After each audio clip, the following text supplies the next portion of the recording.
morning sun cast long shadows across Daniel Crawford's struggling farm when he first heard the engine sputtering on the dusty road beyond his property line. At 42, Daniel had learned to recognize the sound of automotive trouble. It was a language he'd become fluent in through necessity and years of keeping old equipment running on hope and prayers. He looked up from checking his ancient tractor, wiping grease-stained hands on his worn jeans, and saw an expensive silver luxury car pulled over with its hood up. A young woman in an elegant champagne-colored dress stood beside it, holding her phone high in the air, clearly searching for a signal that wouldn't come in this remote corner of Kansas. Her blonde hair caught the morning light, and even from a distance Daniel could see the frustration in her posture. Everything about her spoke of wealth and sophistication, from her designer sunglasses to her perfectly manicured appearance. She was as out of place on this rural road as a rose in a wheat field. Daniel's first instinct was to mind his own business. He had enough troubles without getting involved with stranded city folk. His farm was 3 months behind on the mortgage, his crops were struggling through another drought year, and his pride had taken enough hits lately. But his mother's voice echoed in his memory. A person's worth isn't measured by what they have, Danny, but by what they're willing to give when someone needs help. Daniel grabbed his toolbox and walked toward the road. "Excuse me, miss. Looks like you're having some car trouble." The young woman turned, and Daniel was struck by her bright blue eyes, which showed more vulnerability than her confident appearance suggested. "Oh, thank goodness," she said, relief evident in her voice. "I'm Sophia Montgomery. My car just died, and there's no cell service out here. I don't suppose you know anything about luxury vehicles." Daniel couldn't help but smile at the gentle irony. "Well, I've been keeping machines running for most of my life. Let me take a look."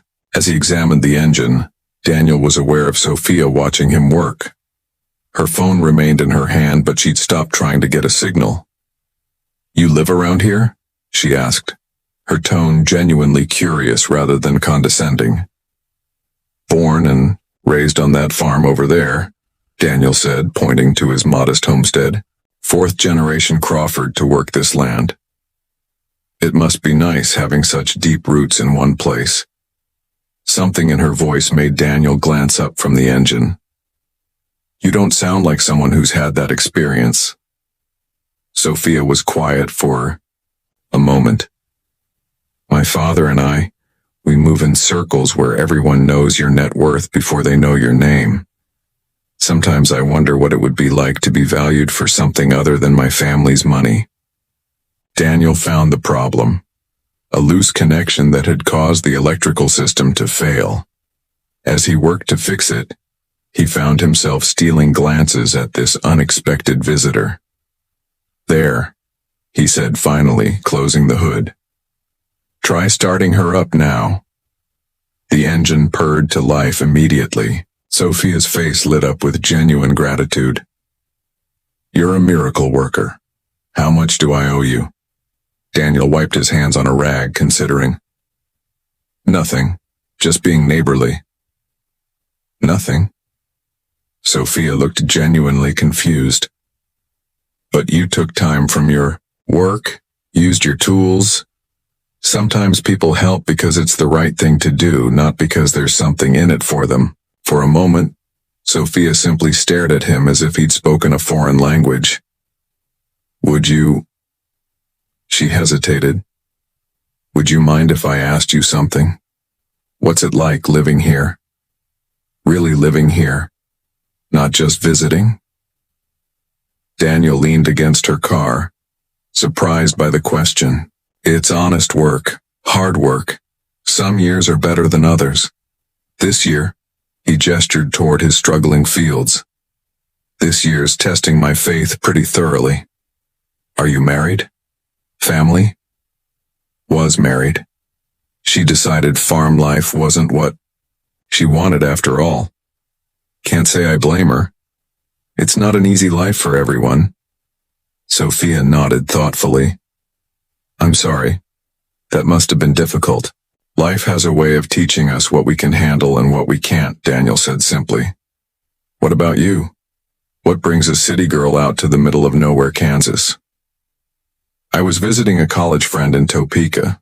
Got turned around on the back roads trying to find a shortcut. She paused.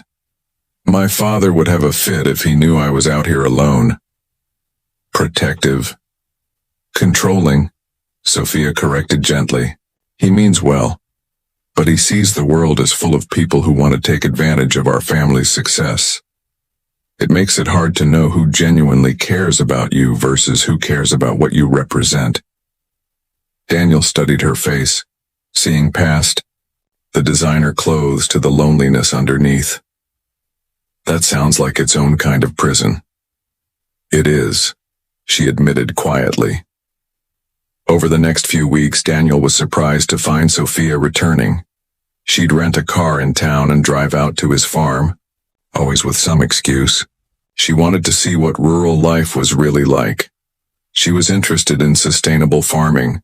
She needed a break from the city. Each visit lasted a little longer. She'd sit on his porch while he worked on equipment, asking questions about farming, about his family's history on the land, about what it meant to build something with your own hands. You know, Daniel said one afternoon as they watched the sunset paint the wheat fields gold. You never did tell me what your father does for a living. Sophia was quiet for so long that Daniel thought she might not answer. He owns Montgomery Technologies, she said finally. You probably haven't heard of it. Daniel nearly choked on his coffee. Montgomery Technologies was one of the largest tech companies in the world. Everyone had heard of it. Sophia, he began. Please don't look at me differently, she said quickly. For the first time in my adult life, someone sees me as just me. Not as Thomas Montgomery's daughter, not as a trust fund, not as a business opportunity. Just Sophia.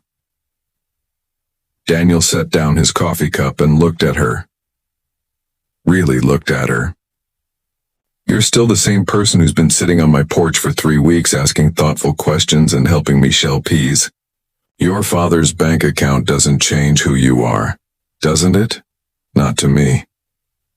2 months later, Daniel stood in his kitchen, staring at the foreclosure notice that had arrived that morning. Despite his best efforts, despite working 18-hour days and selling off equipment, he was going to lose the farm that had been in his family for 4 generations. He was still holding the letter when Sophia arrived for her usual visit. Daniel? What's wrong? He handed her the notice without a word. Sophia read it twice, her face growing pale. How much do you need? Sophia, no. How much? I won't take your money. I won't be another person trying to use you for what your family. Harris, what if I'm not offering because of what my family has? She asked quietly. What if I'm offering because of what you've given me? You've shown me what it feels like to be valued for who I am, not what I'm worth. You've let me help with your work, treated me like I had something to contribute. Do you know how rare that is in my world? Daniel looked into her eyes, seeing the same vulnerability he'd noticed that first day on the road. There's something else, Sophia continued. I don't want to just save your farm. I want to be part of it, part of this life you've built, if you'll have me. Sophia, you don't understand what you're saying. This isn't some romantic idea of country living. It's hard work, uncertain income, and more heartbreak than triumph most years. I've lived with certain income and uncertain hearts my whole life, she said. I'd rather have the opposite. 6 months later, Daniel stood in the same spot where he'd first seen Sophia's broken-down car. But now she stood beside him, her designer dresses replaced by work boots and jeans, her manicured hands now calloused from honest labor. Any regrets? He asked, watching her survey their flourishing fields. About leaving behind my old life? None. She leaned against him, comfortable in her own skin in a way she'd never been before. About falling in love with a farmer who's too stubborn to accept help gracefully? That's still up for debate.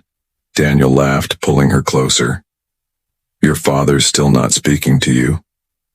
He'll come around. Eventually he'll realize that I didn't marry beneath me. I married into the life I was always meant to live. As they walked back toward the farmhouse, Daniel reflected on how quickly life could change. Sometimes the most profound transformations begin with the simplest act of kindness. Stopping to help a stranger in need, seeing past appearances to the person underneath, having the courage to trust that love can bridge any gap between two different worlds. In the end, he realized it wasn't about her money or his land.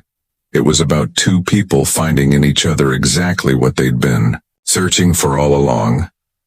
Acceptance, purpose, and the kind of love that grows stronger through shared work and mutual respect.